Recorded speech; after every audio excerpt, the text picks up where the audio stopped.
ایک عورت نے مجھے بتایا کہ میرے شوہر کو مجھ پہ شک ہوا، اس نے ماضی شادی سے پہلے، دیکھو شادی کے بعد کی بات ہے، شادی سے پہلے کیا ہوتا رہا چھوڑو اس کو، ٹٹولا ٹٹولا، بالآخر میں نے اگل دیا جی میرا کسی سے غلط تعلق تھا، میں نے توبہ کر لی۔ کہہ رہا جب بھی پھڈا ہوتا ہے کہتے تم ہو تو وہی نا۔ میں نے کہا غلطی آپ کی ہے، کیوں بتا رہی ہو بھائی؟ وہ 100 دفعہ بھی پوچھ رہے ہیں آپ کیوں بتا رہے ہو، وہ کیوں بتا رہے ہو آپ اس کو؟ تو ہمارا تعلق کس سے ہونا چاہیے؟ ہم اللہ کے بندے ہیں، جرم اللہ کا تو توبہ بھی کس سے؟ اللہ کی۔ اور ایک اور بات سے بات نکلتی ہے، بعض خواتین کے ساتھ کوئی ایسا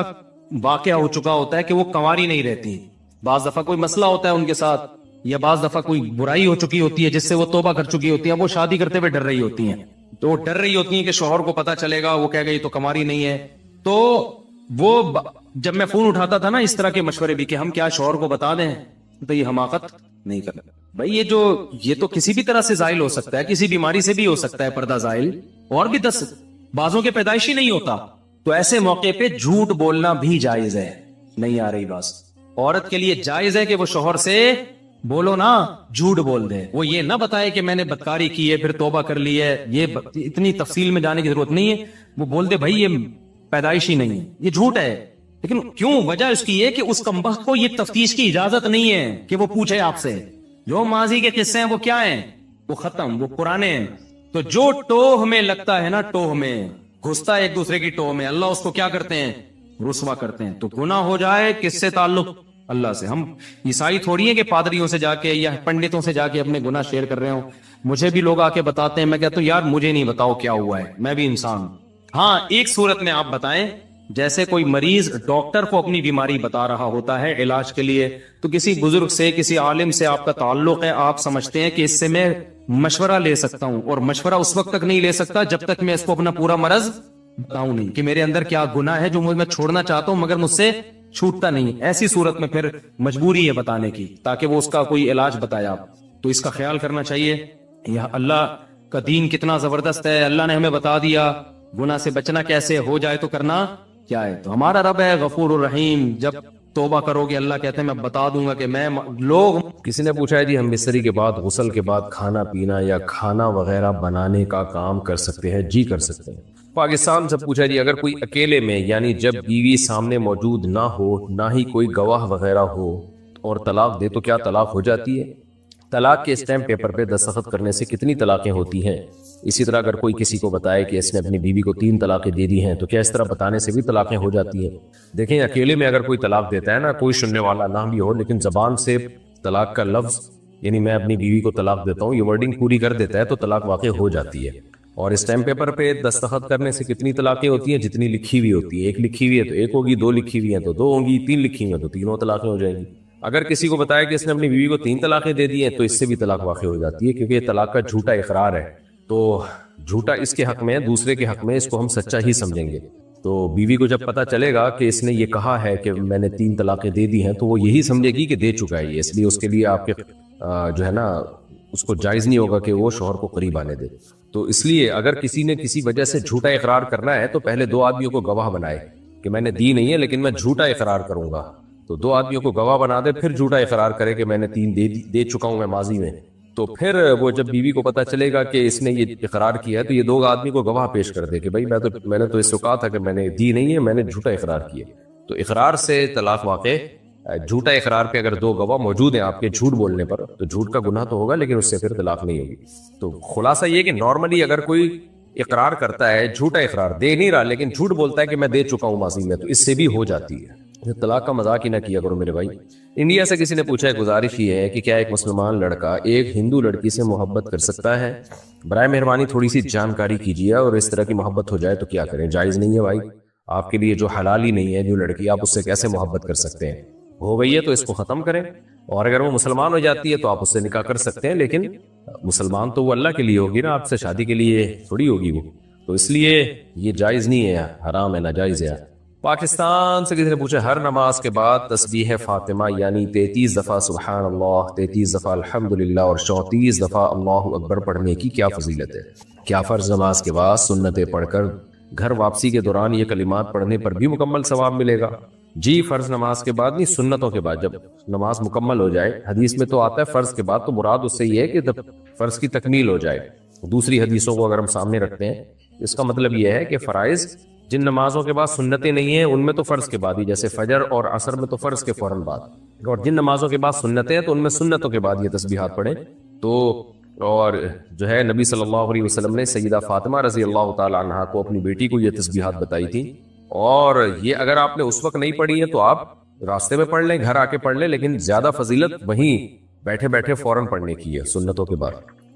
ہمارے والد صاحب الحمدللہ ہم سے بہت محبت کرتے ہیں، سب کے والد ہی کرتے ہیں بھائی ماشاءاللہ، اور ہم بھی ان سے ماشاءاللہ جیسا کہ آپ پاکستان میں بجلی کے بل کا حال جانتے ہی ہیں، تو جب ہم اکیلے کمرے میں ہو تو اگر ہم اپنے والد کی محبت میں بجلی بچانے کے لیے پنکھا بند کر کے بیٹھیں تاکہ والد کو کم بل ادا کرنا پڑے، جبکہ ہمارے والد ہمیں خود کہتے ہیں کہ پنکھا چلا لیا کرو، تو ہم اپنے والد کے لیے ایسا کرتے ہیں، کیا یہ بھی کنجوسی کے زمرے میں آئے گا؟ اس کے بارے میں کیا حکم ہے؟ دیکھیں، والد کی مالی حیثیت دیکھی جائے گی، اگر وہ بہت مالدار ہے، ان کے لیے پنکھے کا سے چلتے رہنے سے کوئی اثر نہیں پڑتا تو پھر پنکھا چلا لیں، لیکن اگر درمیانے درجے کے ہیں، ان کو بل ادا کرنے میں مشکل ہو رہی ہے، تو پھر والد صاحب اگر کہہ بھی رہے کہ پنکھا چلا لیا کرو تو آپ نہ چلائیں، والد صاحب کا خرچہ بچائیں۔ تو یہ مالی حیثیت پر اس کا مدار ہے کہ والد صاحب کی مالی حیثیت ہے کتنی، تو ان کی جیب پہ بہت بوجھ پڑ رہا ہے تو نہ چلائے پنکھا، بہت ثواب ملے گا آپ کو اس کے کہ والد صاحب کا خرچہ بچانے کا۔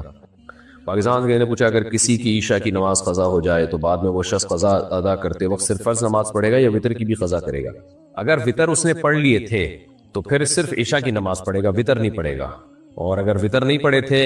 عشاء کی نماز بھی رہ گئی، وتر بھی رہ گئے، تو پھر اس کو عشاء بھی پڑھنی پڑے گی اور وتر بھی پڑھنے پڑیں گے، وتر بھی واجب ہے، حدیث میں وتر پڑھنے کا آرڈر ہے، آرڈر حکم، استحباب نہیں ہے، یعنی وتر مستحب نہیں ہے، یہ عام سنتوں کی طرح سنت نہیں ہے۔ محمد احمد انڈیا سے، ملازمین کی تنخواہ شرعی اعتبار سے کم از کم کتنی ہونی چاہیے؟ شریعت نے کوئی معیار متعین نہیں کیا ہے، آپس کی میوچل انڈرسٹینڈنگ سے جو بھی طے ہو جائے۔ باقی جو سیٹھ لوگ ہیں جو ملازم رکھتے ہیں ان کو چاہیے کہ اپنے ملازموں کا خیال رکھیں، ان کو معقول تنخواہیں دیں۔ اللہ تعالیٰ نے ماتحتوں کے ساتھ حسن سلوک کا حکم دیا ہے، اب حسن سلوک کتنا ہے کیا ہے وہ پھر اس کا کوئی لگا بندہ اماؤنٹ کی صورت میں معیار نہیں ہے، تو سیٹھ کو چاہیے کہ اپنے آپ کو اس کی جگہ رکھ کے سوچے کہ میں اگر ملازم ہوتا تو کیا اس تنخواہ میں اپنا گھر چلا لیتا؟ تو متعین نہیں کیا ہے شریعت نے، بس یہ آپس کی انڈرسٹینڈنگ سے ہے، جو بھی طے ہو جائے۔ پاکستان سے کسی نے پوچھا، میرے والد نے میرے لیے ماضی میں مکان خریدا اور والدہ کے نام کیا تاکہ میں تابع فرما بردار رہوں۔ والد مرحوم کے انتقال کے بعد والدہ نے چھوٹے بھائی کے لیے والد کے مال سے گھر خریدا، جسے بوقت خرید چھوٹے بھائی کے تقاضے پہ چھوٹے بھائی کے نام کر دیا۔ بعد ازاں میں نے والدہ سے اصرار کر کے ان کے نام جو مکان میری رہائش میں تھا اپنے نام کر لیا۔ میری ایک بہن بھی ہے مکانات میں، اس بہن کے حصے کے حوالے سے رہنمائی فرمائیں۔ دیکھیں، والد نے آپ کی والدہ کے لیے جو مکان خریدا تھا، مکان جو نام کر دیا تھا، تو نام کر کے ان کے قبضے میں دیا تھا یا نہیں دیا تھا؟ قبضے کا مطلب والد صاحب خود نکلتے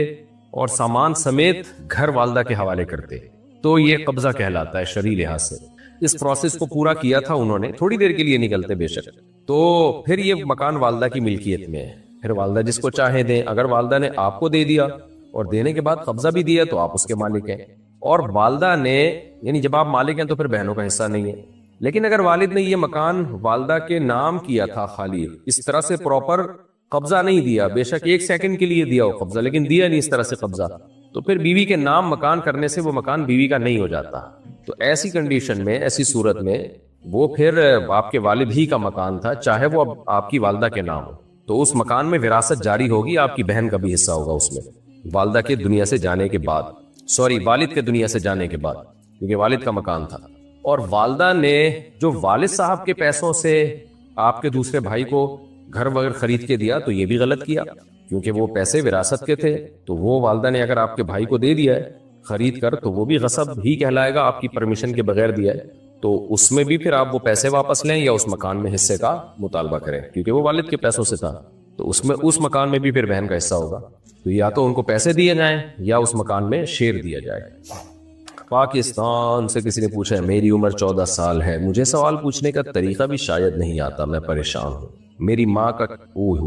یار یہ بہت ہی کچھ غیر اخلاقی سا سوال ہے۔ دیکھیں، آپ جو ہے نا